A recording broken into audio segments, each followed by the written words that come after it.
So, ladies and gentlemen, we have a pretty awesome show on deck for you guys. So, I have 2 pages of notes.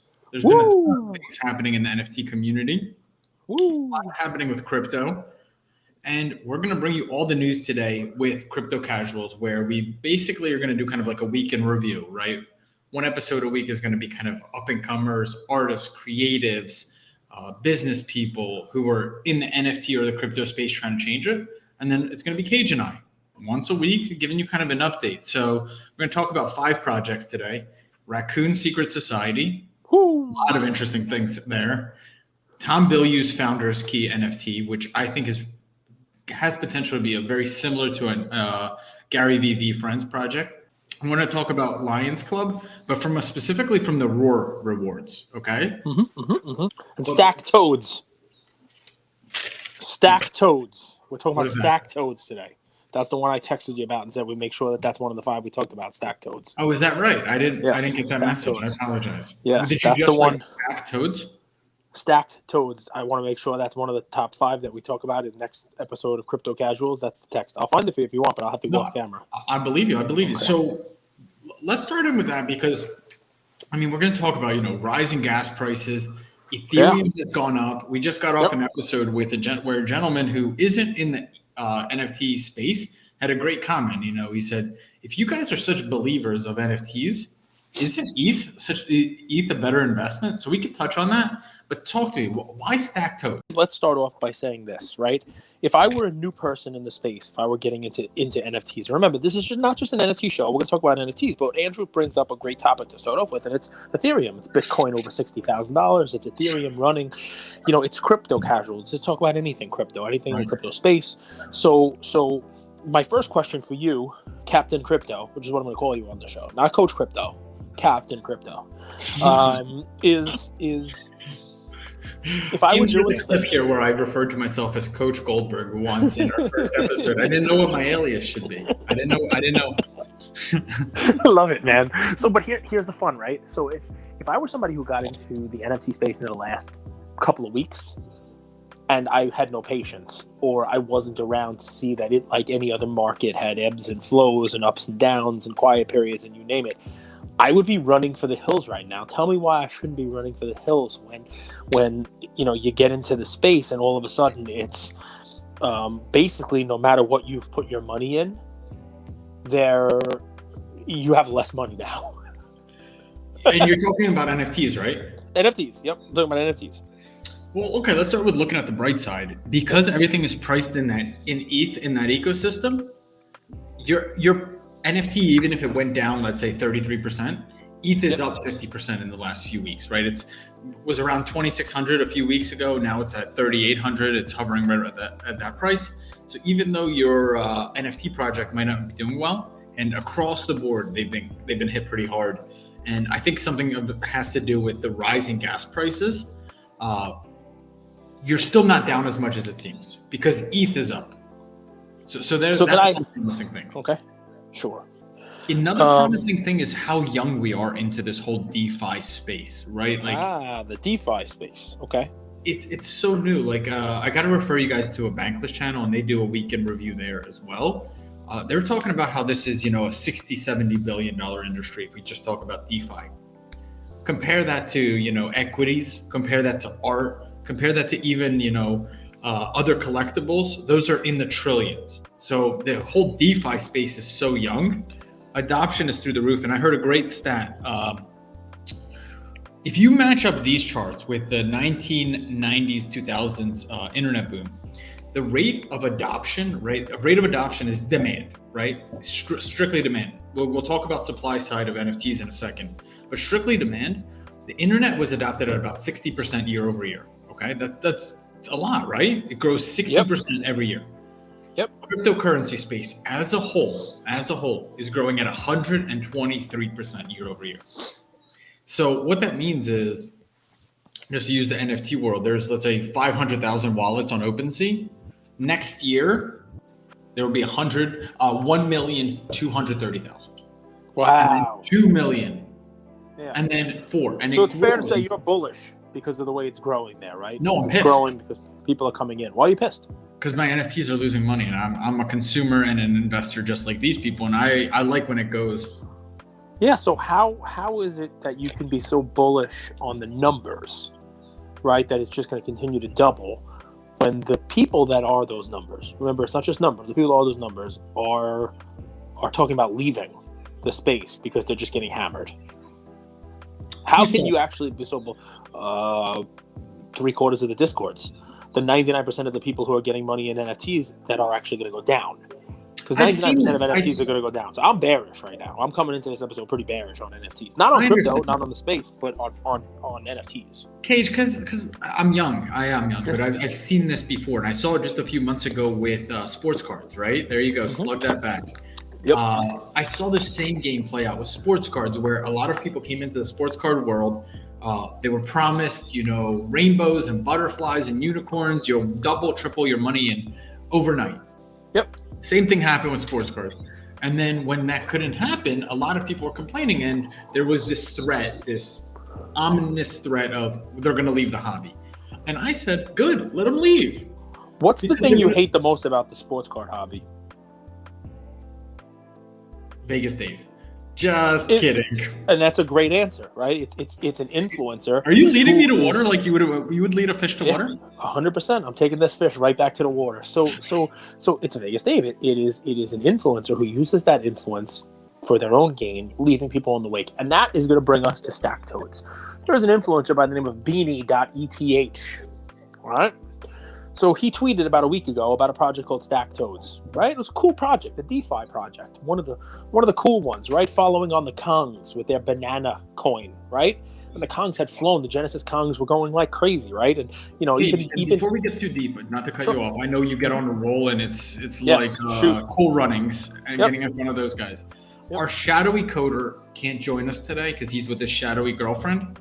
Oh. If you need me to screen share, I will play his role. Okay, so if you want me to pull these up, I just assumed that he was in the deep shadows background. He was there somewhere, and he would just kind of chime in. I think he's deep. I don't know. We share a wall. It sounded that way. But it sounds like it's deep. All right. Well, so on the Stacked Toadz, right? So beanie.eth. Message about this, and it's a very young project. It minted on October 3rd or something like that, right? And about a week into it, he's talking about how this is the next, Cyber Kongs type thing. Great thing to get into. If you stack your toads, you're getting 50 stack, these coins, stack coins for each day that you keep it. This is it, right? That's it, Stacked Toadz, right? So, and what was cool about this was, they had 1,000 unstacked toads, and you could stack $29.99 stacked toads. You had to add three of the unstacked to make a stacked one, right? So I read his stuff and I'm like, all right, this makes sense. You know what? The next thing in the NFT world is going to be this DeFi, right? These coins. Look what's going on with Cyber Kongs. Let me get into this, right? And I started getting in, and I said, all right, you know what? This is kind of cool. I understand that I'm gonna stake these toads that I'm buying, and they're gonna earn me these stack coins, right? And stack is worth stack. It's not really worth any monetary dollar, because then you run into securities problems like a couple of the other ones that the and for people who are new to the hobby, staking means you kind of put yours away in a vault. You don't have access to them for a duration of time, but you earn some kind of benefit.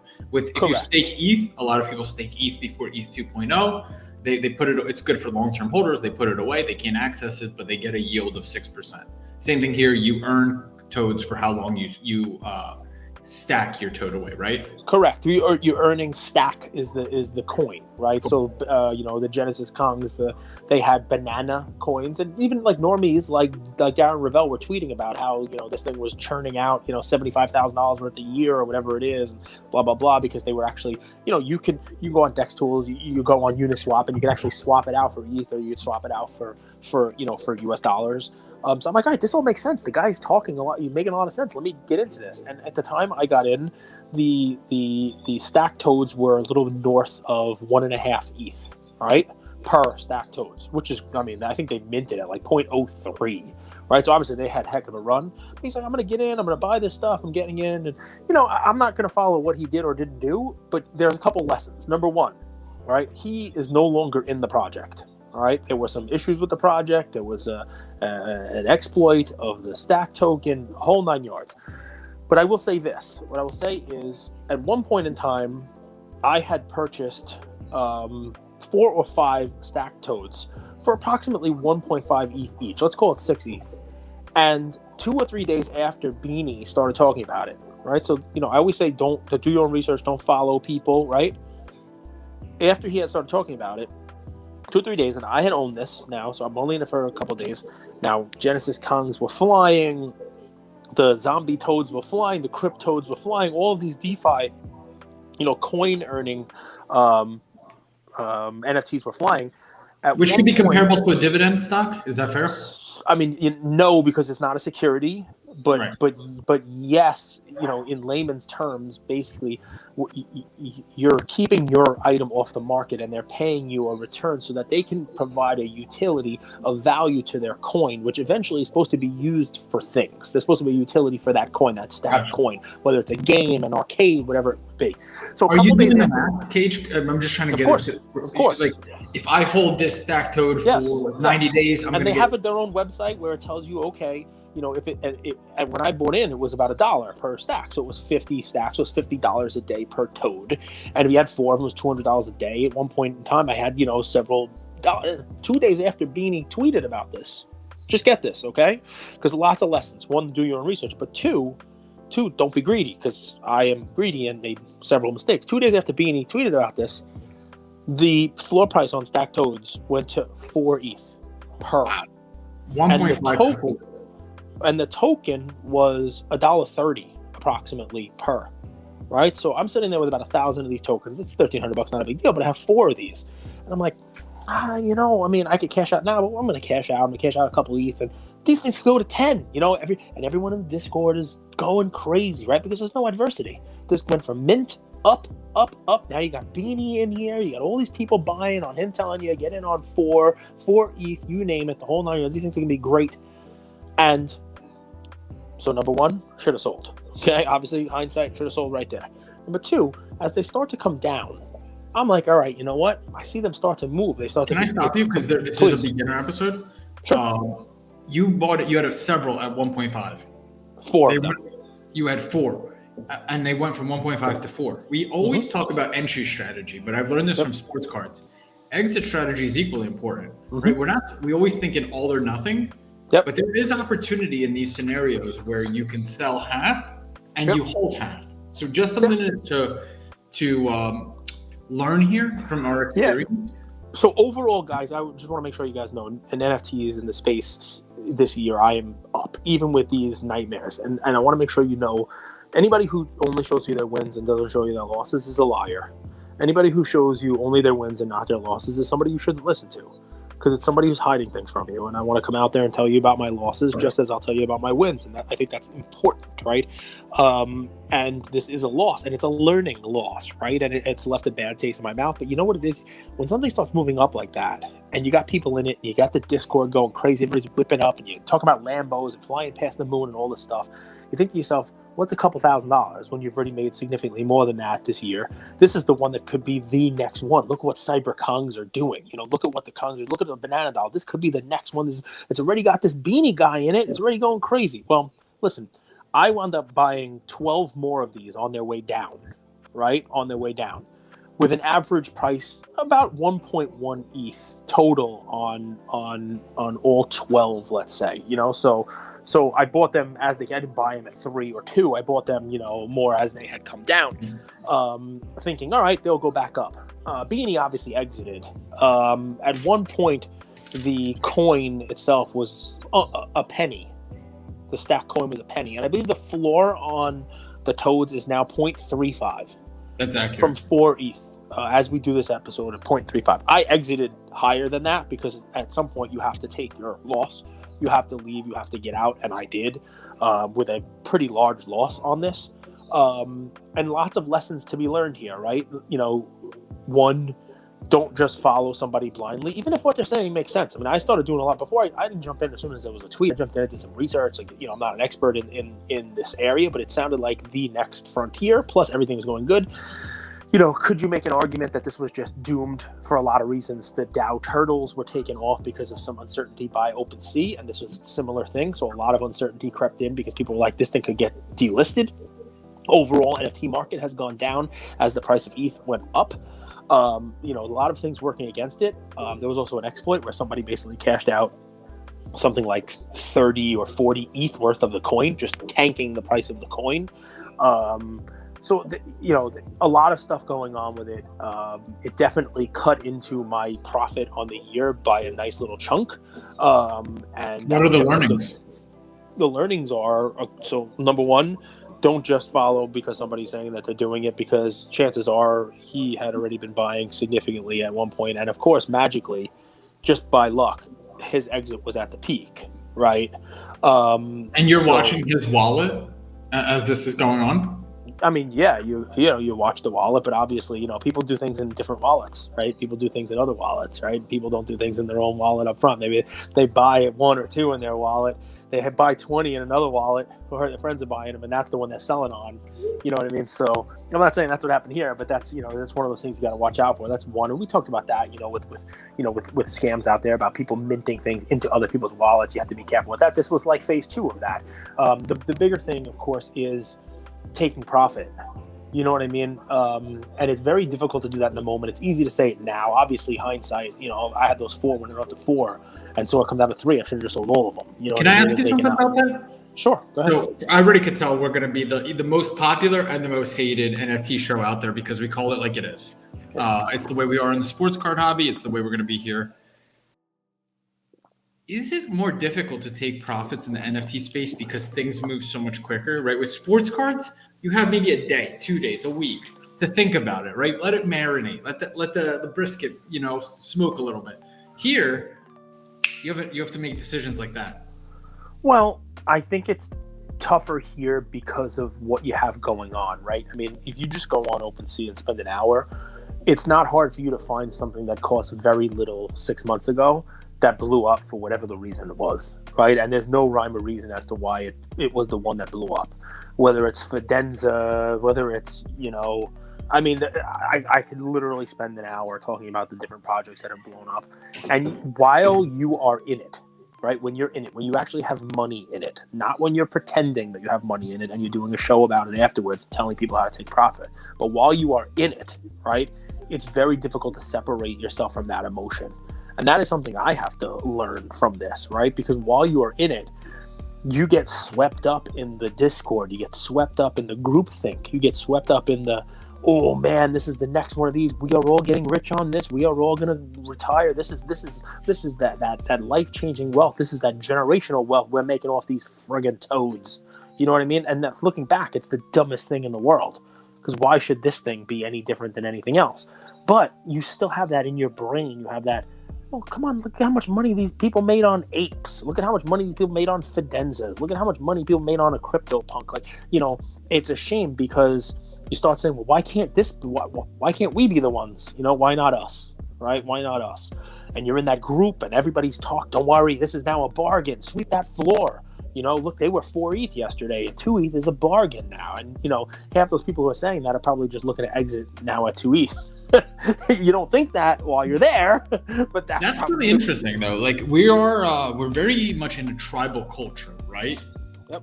Where we're kind of forming teams or militias or alliances, whatever word you want to use, based on kind of where our money lies, right? Like it's all of us versus them, we're the best ones. Go on there. How many times you go on Twitter and you're on like a Discord and there's a Twitter raid section. And it's like, somebody's like, what NFT should I buy now? And they list 4 of them. And you go in the Discord of one of the 4 that's listed, and it's like, get on there, everybody run. We have to win this poll. The space punks have to get 56% of this vote because we're better than the rest of those guys. Don't let those weird, lazy lions beat us. That's a great transition. So are we done with your toads? Yeah, listen, the point here, guys, is I could have lost even more money on it. So multiple lessons. Don't just follow the influencers. Don't get into something you don't understand, which is a big thing. 2, don't chase. Don't try to catch that falling knife. 3, I guess, is leave with something. All right. So Shadowy Coder, are you with us? Ooh. Yeah, we're here. He's awake. He's awake. So give us. You've been heavily invested into the Raccoon Secret Society. Okay, Secret Society, and it fits your personality, right? You sleep during the day, you wake up at night, you have your shadowy girlfriends. Talk to us about that, right? You've created harbingers, you made them into angels. The devs disappeared. Can you give us, 30 seconds or less in your growly voice, like you just spoke of? What happened with the raccoons? As Cage sit back, and I think he's going to enjoy the show, so no pressure. What happened with the raccoons is what I'm getting frustrated with in the rest of the NFT world. I see no longevity in some of these projects because I see no connection with the project to the people who created the project. That's what I really, really like to see. And so the raccoons were a great example of that. They're pretty much dead. I don't know if there's actually been a public for sure announcement. I'm sure the floor is nearly zero. I'm stuck with a bunch. 0.00, less than 0.001 last I checked. Oh, I don't want to hear that. I'm stuck with a bunch. I still have harbingers. I was hoping to sell them and get my money back. I'm sure I'm out money. I haven't felt like calculating it because it'll be a bit of a You might as well just send disappointment. those things into the hidden portion of your OpenSea wallet because you'd never get your money back on those. I'm going to keep a few of them there because I like the lesson that I learned from it.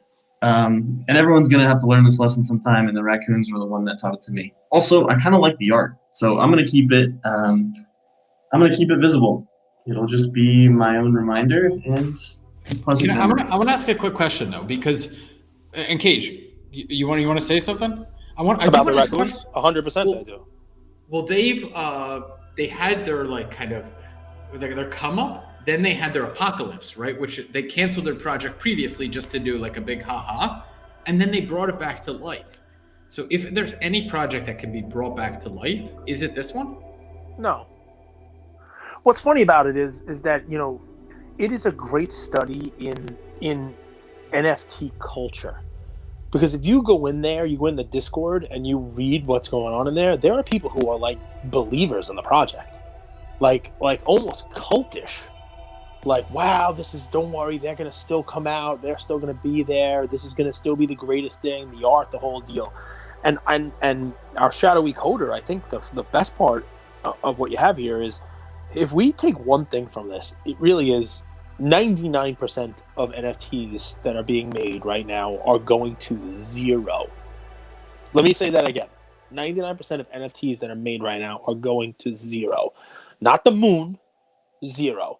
There will be 1% that continue on and are worth something, but 99% worth zero. Raccoons, math checks out. Yeah, worth zero. Raccoons. You will not get your money back on raccoons. You will not be able to sell your raccoons. You'll not be able to do anything on raccoons. And just a quick little hitter on raccoons. They had some pretty cool art. They actually had a pretty cool idea, and you could say that they had some stuff going for them that would have made it an interesting project. Number one, in addition to the art, they had built into their contract you can trade in 3 of a certain type and make an angel raccoon, right? And that happened, and people were doing them. I happened to sell one of my angel raccoons for a whole ETH, I think. When these things minted for like 0.02. So I'm still losing money on it, but at least I was able to get some out of it with that angel. But what's funny about it is, in addition to that cool, additional secret in their contract, this was a verified project on OpenSea. Like, it got the blue check and everything. It doesn't have it anymore, right? Which should tell you everything you need to know about whether or not this is going anywhere, bro. But here's the deal, right? Deal, right, is they came out with this apocalypse, which was always on the map, but I don't think these guys even knew what they were doing. Right? They took their money, they minted, hey, it could be girls too. People. I say guys as non-binary, but yes, it could be anyone. Guys, gals. Girls rug pull too. So they came out with this apocalypse, and all of a sudden they killed everything. Everything turned into bones.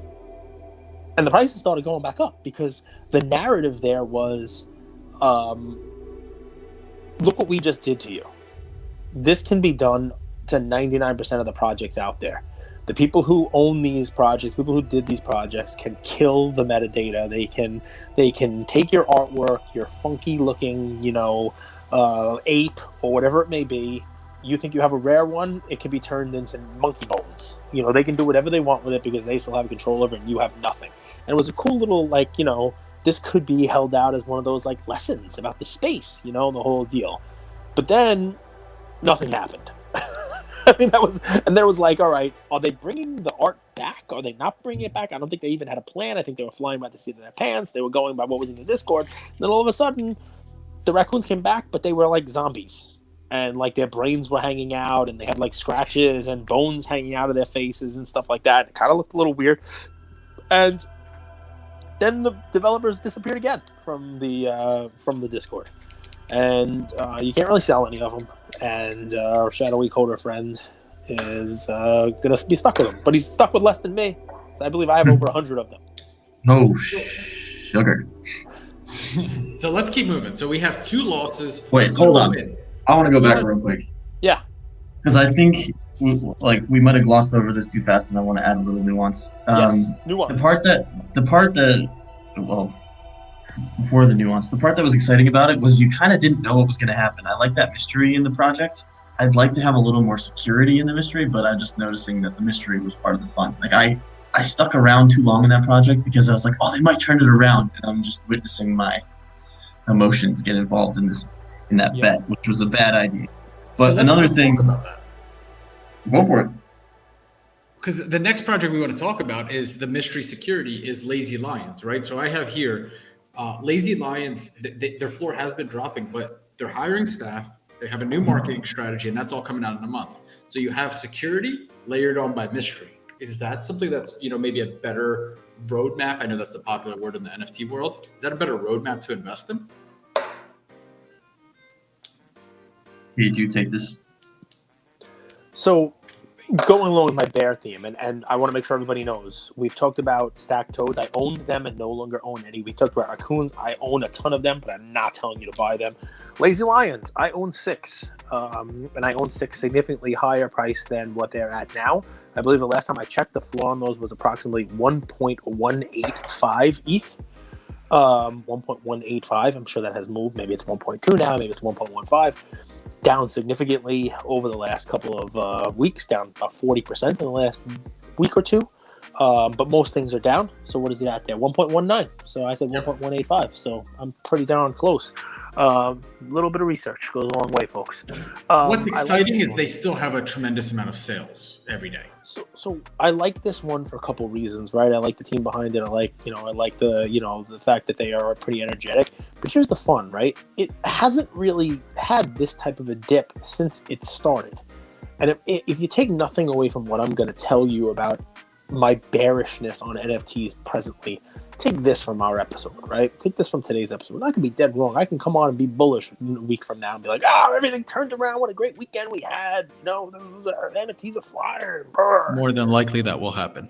Here is what I don't like about it. No one in the space has had any adversity. None of the cheerleaders have had any adversity at all, right? There's a reason why the Bored Apes are all in love with each other, and why they're out there wearing that shirt, as somebody might call it, the supreme of the NFT world, right? There's a reason why the Bored Apes are all thrilled and happy with their lives. It's because they minted and it went up. And a week later, it went up a little more. And a week after that, it went up a little more. And then a month after that, it went up even more. And sure, has it come down from where it was 50 into the mid-30s now? Sure, but when it was 50, they were leading into the mutant apes and serums, and everybody who was in it got a mutant ape. Some of them made more on the mutant ape than they had in the regular Bored Ape.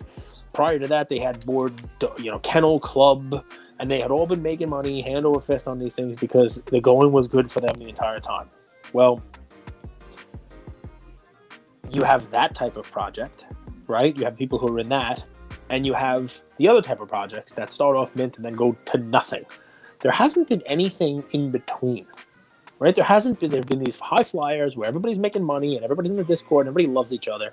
And there are the Raccoons of the world where you get some fun, you get some Discord, you get some let's join up, let's be great, and then it's worthless. So nobody wants to cop to the fact that it's worthless and go on Twitter and say, look at me and my Raccoon PFP. They're done and they move on to the next one and hope that they hit gold on the next one, right?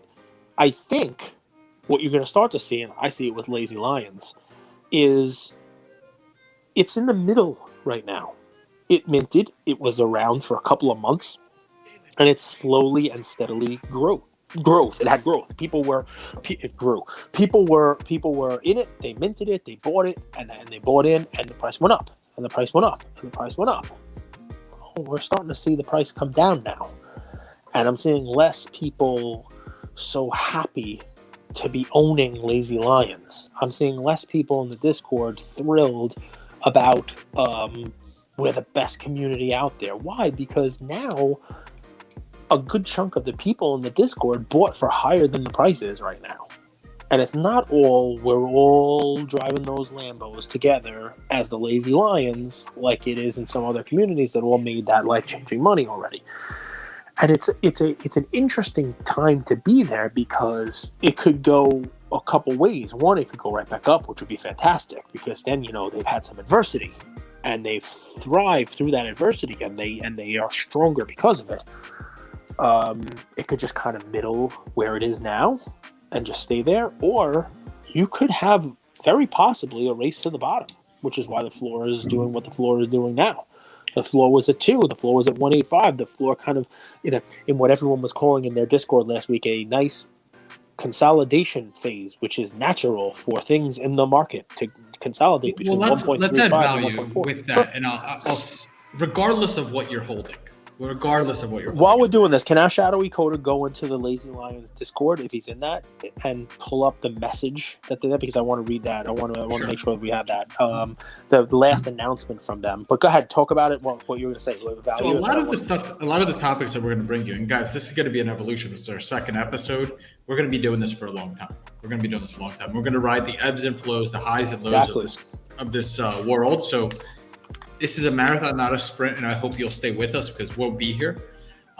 Cage and I, we were having a conversation yesterday, and he said, something about strong communities or strong assets. Yep. And I replied, I said, we can't judge any of these communities as strong, not even CryptoPunks, because how do you really judge strength, right? So you have a hurricane. I'm here in Mexico. You have a hurricane, right? You need to know that building can withstand wind speeds of up to 150 miles per hour. And then you could honestly say it's strong. That's a strong community. When none of these communities have had any resilience or any stress test, as my engineering best friend would teach me, you can't say that they're strong. And I say that because regardless of what you're holding, that's a criteria. Some people say that's a really strong community. You don't know because they haven't been battle tested, Cage reminded me of the Mike Tyson line. Everyone's got a plan until they get punched in the mouth. Correct. We don't know. We're not predictors. We don't have a magic ball to say when is that punch in the mouth happening, but just weigh that into your risk portfolio, into your risk curve. So it's funny, right? So these guys, it's all rah, rah, rah. Everybody's rah, rah, rah. And there was I'll give Lazy Lions some credit for it, right? But it's one of those things that cuts against the whole rah, rah, rah. They had a comment in their announcement section maybe a day or two ago where basically it was like saying, hey, we have to address this, that, we realize that the prices are coming down. And we want to tell you that the NFT space and the crypto space is a volatile space, and that, common wisdom should tell you that you shouldn't have all your eggs in one basket and that you should only be investing here, money that you can afford to lose. And that if you're so concerned basically about the space, about the prices and whatnot, then it might not be, you might be over leveraged basically. Like you might have more in this than you should, which is just really an interesting thing to hear from them. I took it as a very positive because they are, they're looking out for their community, they're looking out for the people who are in it, and they're trying to make sure that, people are not in it, with, it's kind of bet with your head not over it kind of deal, right? Yep. Shadowy Coder, you pull it up? Yeah, I got it here. What do you need? You want to read it? Oh, it's a long one. Yeah, it's about 2 paragraphs. I think part 2 of the announcement. Part 2 of the announcement about what their plan is. Oh. The one thing that they said, it had to do with being responsible, taking profits off the table, not being worried about selling. I'm paraphrasing it in here, but yeah, that was the gist, where you don't see a lot of this practicality from a Discord community typically, where their moderators are saying, hey guys, we know this is kind of a rough patch. If you have to sell, we understand. Just a quick, as we're seeing more volatility across NFTs, I'd like to take this time to remind everyone that we will not risk lazy lions for short-term gains. If these swings are causing you to distress, you're risking money you can't afford to lose. You should seriously reconsider that. General thinking is that you should not put any money into NFTs or crypto that you can't afford to lose. Please don't put yourself at harm. Stay safe. So I view that as a real positive from the team. I do. I think that is, that it's a team that's looking out for the well-being of folks. It's a team that is. One of the things I look at in a project, and obviously I don't get it right all the time, but one of the things I look at in the project is when prices start to fluctuate, what are people saying? Because if I get into Discord and people are like, don't sell at the floor, don't sell. What are you doing selling? Look at you paper hands. Don't sell. To me, that shows people are over leveraged in a project. And to me, it shows that, people are not in it for a long term. They're in it for a quick flip. They're monitoring the floor. And if the floor continues to move south, those people who are probably going to jump ship. They're people who are probably not in it for the right reasons. And look, people flip NFTs, there are flippers, and that's perfectly fine as well. And there are people who make plenty of money doing it. It's just, it's one of those things where it becomes a little more toxic than it should be. And I think they're trying to nip that in the bud. And it might, when that thing came out, the floor on it was closer to 1.4. So the floor is down about 20% from when they made that announcement. So people have obviously exited. I have not yet. I would say it's a great buy opportunity. Well, if I've seen anything in any asset across the board, when I see a kind of a sell-off like that, unless it's dead cat bounce, which doesn't come with a good community typically, or good fundamentals, you could see that being back. I'll give a prediction. I'll say it's going to be back up 1.75 in the next 7 to 10 days, maybe sooner. More bullish than me, but yes, I think that why I am hesitant to buy in and add another one is, one, I already have 6, and 2, it's because everything is coming down across the board, and this is the first across the board adversity that we've seen in the space in quite some time, right? And when we're going to see a lot of people heading for the exits, we already have seen it, and one of the quickest ways to do it, I'm in the it's not a project we're talking about today, but I'm in the Damien Hirst, the currency project, the art ones with the dots that I've showed you guys a couple times. It's a pretty cool project.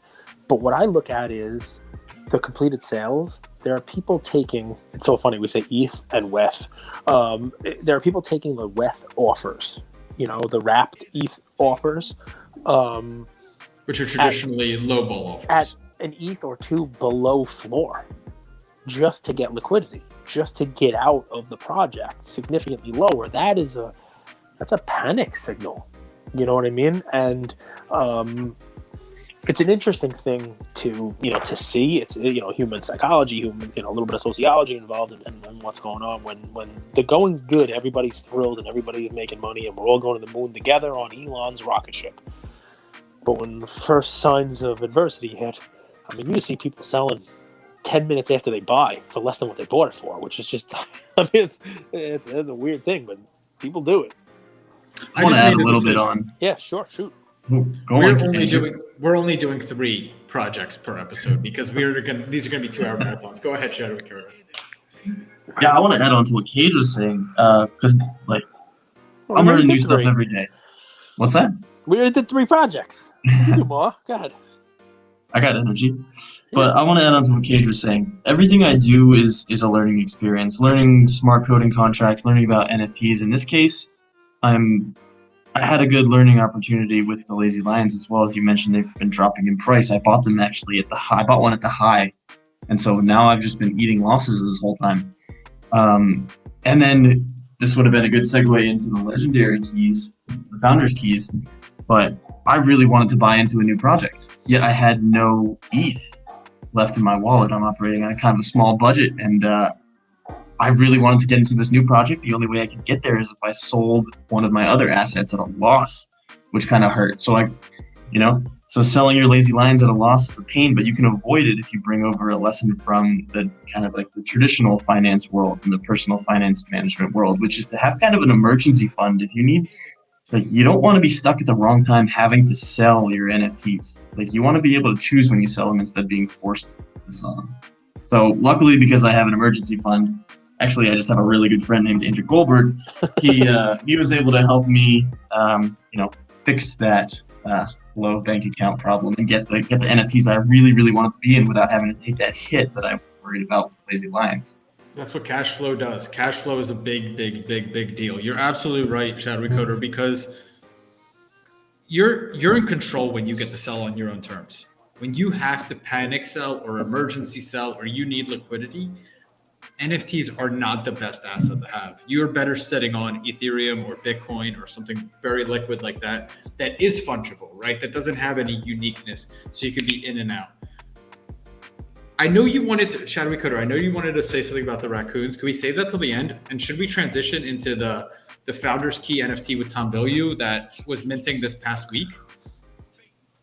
It reminded me. Tell me, I want to hear your summary of this project, but to me, from like a 1,000-foot view, it reminded me a lot of the VeeFriends project, right? Where you had a successful businessman, Tom Bilyeu, who's already exited Quest Nutrition for multi 100 million exit, who started Impact Theory. He has a brand, he has a following, he has an audience. And now he's openly talked about he wants to create the next Walt Disney World.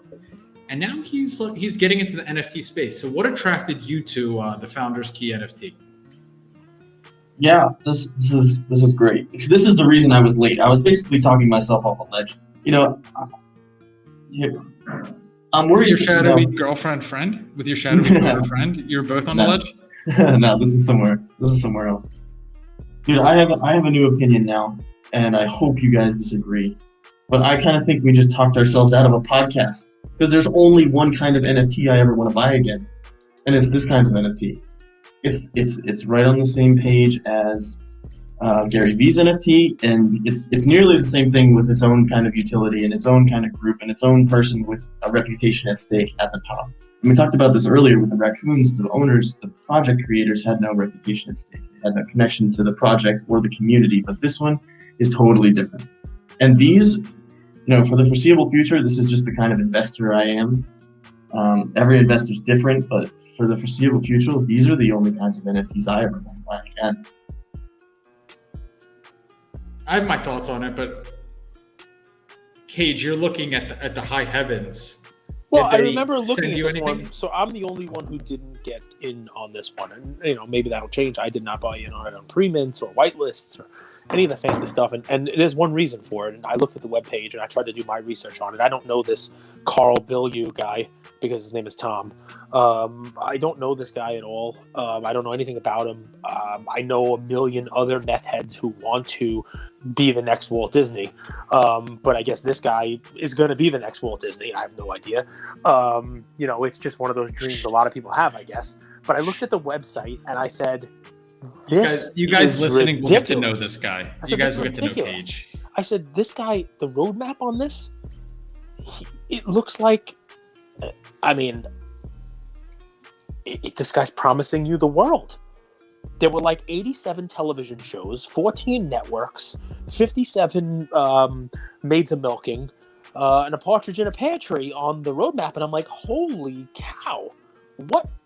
I look at him, though, and I'm like, nothing actually to it. Just a very, very busy roadmap with no real meat. A lot of bones, no real meat. And I look at it and I'm like, all right, let me look up the man. Let me look up the guy. And I'm like, all right, exited a company, made some money, got a reputation. That's definitely better than buying a raccoon, 100%. That makes sense. It's always good to have somebody who's accountable, right? But I don't understand that. I'm pulling up the roadmap, guys, for you here. Yeah, take a look at it. It's huge. It's huge. So I don't understand why this would be the NFT that you want to invest in. Yeah, there's the roadmap. Look at that. I mean, it's just insanity. And you click on it, and you're like, okay, that looks cool, but like, what exactly is it? But you Like, can't have it both ways, Cage, because you were adamantly against Gary V's doodles, correct. but you were also against something that's well thought out. No, this I don't think is well thought out. I just think it's a lot of nothing. That's what I'm just saying. It's a lot there of nothing. There's no real substance to any. If you click on them and read around, like none of it really made any sense to me. But here's the best part. What our Shadowy Coder just said is great. Look, there's like TV shows with like cartoons. It's like very odd, very very odd. Public speakers. What does it mean? Public speakers. How is that a roadmap? So, right? so let's say he wanted to start the next Walt Disney. Yes. Ambitious goal. Who Very. knows if that's true or not? But let's talk about Winnie the Pooh or Beauty and the Beast, right? Beauty and the Beast put Walt Disney on the map. Let's say you were an early token holder of Walt Disney before they had all this success. Yes. And then they started airing shows and movies that garnered public attention that became blockbuster hits. Yeah. Wouldn't that be a good look for the NFT? Let me give you another one. Yeah, What but if you wasn't got access to wasn't Premiere, the premiere of Beauty and the Beast? But wasn't that the Wouldn't that be same cool thing? for NFT holders? So Disney won Academy Awards 50 years before Beauty and the Beast came out. That's first. Snow White is 50 years before Beauty and the Beast. Snow White was the one I wanted to go with. I Okay. apologize. Second, no, it's okay. Second, I just Beauty and the Beast. I was thinking, It's all Beauty, right. It's okay. Beast, Snow and then White. Shadowy Coder. and then Shadowy Coder, and he's got his shadowy girlfriend. No, so I mean, listen, you're 100% right. This could turn into like the greatest thing on earth, right? And if you want to go to the premiere of one of those shows, that's awesome too. But if you wanted to invest in the next big media company, why are you buying an NFT? Why wouldn't you instead buy stock in any of the media companies that are out there actually building up media? Why wouldn't you buy stock in Disney itself, who's building up Hulu? Why wouldn't you buy stock in Netflix? Like, how does this become where you want to invest?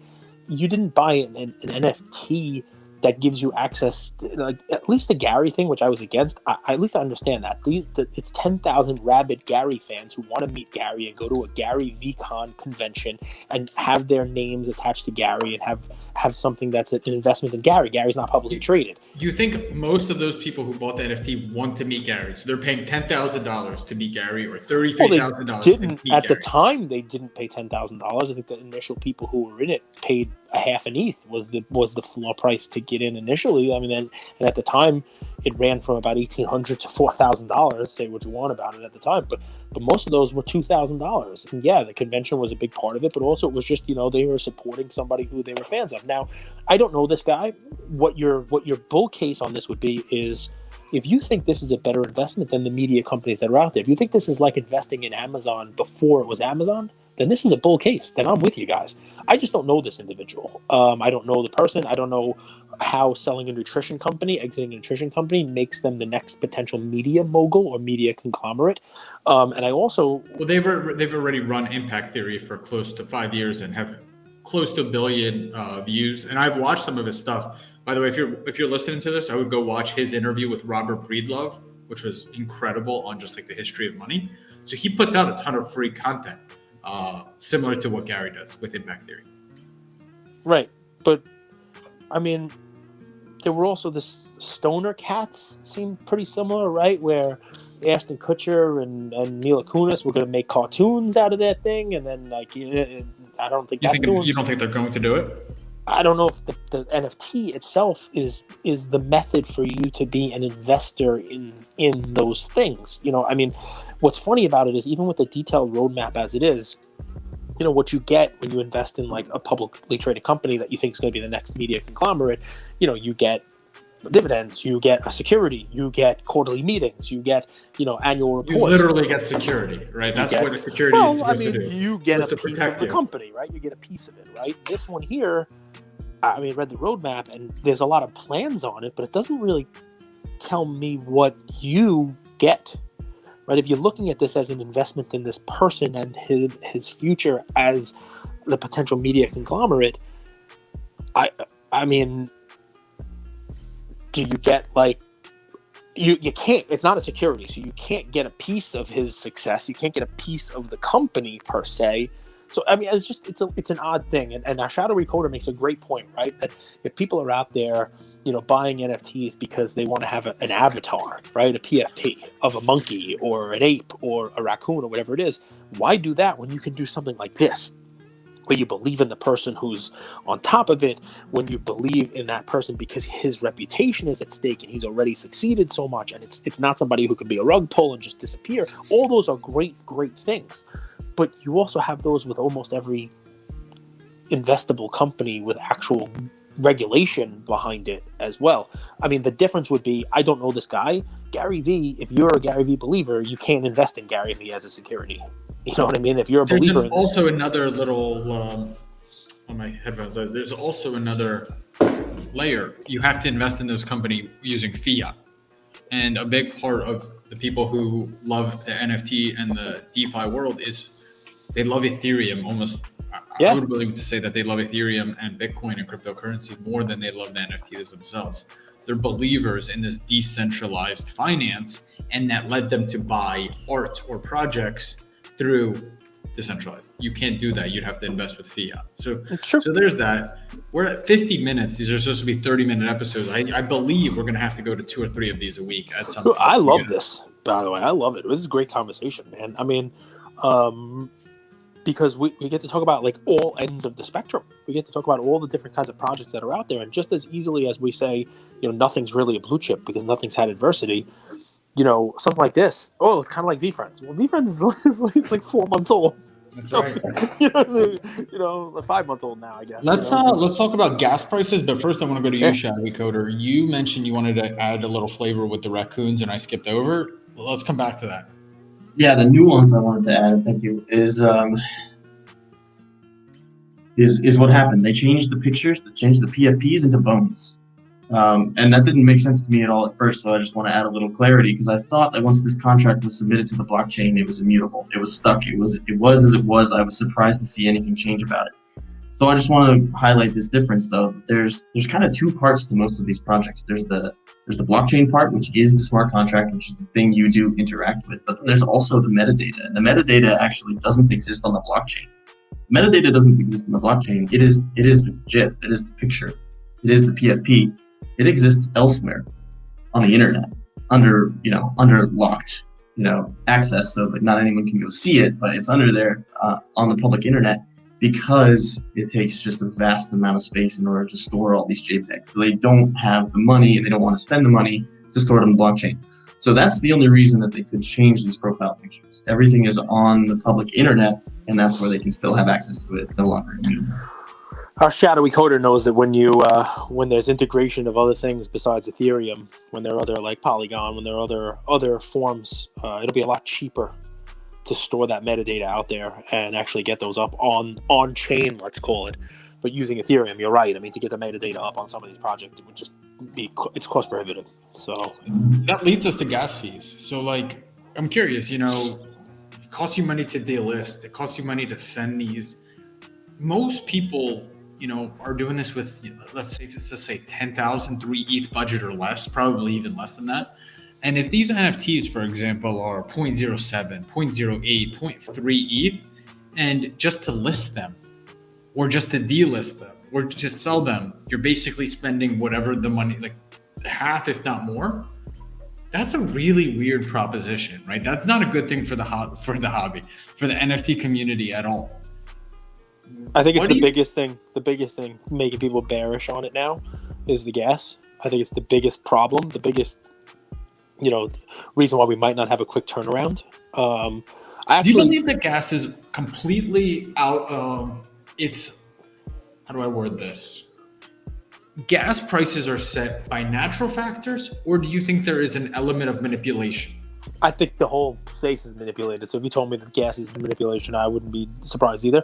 I actually listed, and what's silly about it is, how about this for, we'll call it a horror story. Before raccoons were a total rug pull, I'm like, I'm gonna get something out of this, right? Let me sell, right? And I listed one for like 0.02, right? Which at the time was like $75, right? And I'm like, let me just get my $75 out of this. I'll do this a couple times. I got 100 of these, right? So that's great. Let me just get I'll take out, as much money as I can, right? So I listed it for that, and it sold. And I went into Etherscan because I track every single thing I sell, but it sold like 4 or 5 hours later, right? So it sold with a different gas price than what I listed it at, because I just listed it and the gas was there and the whole 9 yards. So I sold it, and Wouldn't you know the transaction fee was $112 on a $75 purchase? That's So insane. even though I had listed this thing to sell and net me $75, by selling it, I actually lost $40. I would have been better off not selling it. Can you believe that? That'll leave a bad taste in your mouth. It makes me not sell things now. And it makes it so that even things that are not rug pulls, you know, things that mint at 0.02, 0.03, 0.04 that are still at their mint price, it makes it very difficult to sell. You can't sell them. You know, it makes it very difficult for people to come in and buy that floor up. Because with gas, it's, you know, it becomes way too expensive for them. That's the flip side. Forget about selling, right? Like somebody's buying in and they're buying something at, you know, 0.01 or 0.02 or 0.03 and the price is doubled because of the gas price. That's not fair. And it, you know, and it doesn't impact these higher price ones as much as it impacts the lower ones. But the higher ones all started low too, unless you're Mechaverse, which we didn't even talk about, but that'll be a fun one to talk about next time. I'm leaning, and guys, this is a new project. I'm going to go to you, Shadowy Coder, because I want to hear your take on gas fees and, you know, if eventually Polygon, Solano, if there's going to be kind of this cross between all of the chains. But guys, this is a new show, but let us know in the comments, right? We're just getting this started. You know, what do you want to hear more of? What do you want to see more of? Should we go to 2 times a week where we recap kind of projects in this format? Or do you want to do once a week we go with this 5-project breakdown, and once a week we have a guest? Or something in between? Let us know. It's a new show. We're gaining viewership, but it's very early on. Shadowy Coder, what do you think? What do you make of the gas fees? I know it's a big deal. I think they're prohibitively large. And that part's been frustrating to me. I tried to mint an NFT the other day and gas was $500. So I was battling against, do I pay this money before all the mint goes out and I lose my chance to, or do I wait? And like, that's a weird space to be in. All that uncertainty is not fun for me. And a lot of people have to know this. Is what Cage mentioned earlier. The gas fees just eat into any profits you make. It makes this marketplace so unattractive in that realm. It's not something I've actually studied so much. I just watch it. But it is something I'm picking more and more of an interest up in, because I just don't know if I want to be paying them so much. It doesn't seem like the best option, and I'm sure there is a better option. I'll come back to that for more though. What I've heard is, so I've been with Bitcoin for a long time. ETH and all this stuff is new, but there were times in 2014, 15 where it would take me 24, 48 hours for a transaction to confirm. There was that. And then, you know, you have improvements, you have ETH 2.0, you have these changes, I guess, so to speak, in the protocol that eventually improve the performance, I think, for lack of a better word. All right, Raccoons. You gave your piece on the Raccoons, right? Yeah, we're summed up on Raccoons. Awesome. Any final words, big guy? That's you, Cage, with the Pac-Man shirt. No? We'll be back with you guys on Friday. It's another episode of Crypto Casuals. Bear with us. We're ramping up, but this is a ton of fun. You basically get to hear our conversations behind the scenes talking about NFTs brought to you. So the only thing we ask, we'll never charge you for content. If you think we do a good job, give us that thumbs up, smash that subscribe button, and share it with a friend. You know, a ton of your friends are probably in the NFT world or have been asking. If you think there's value in this episode, share it.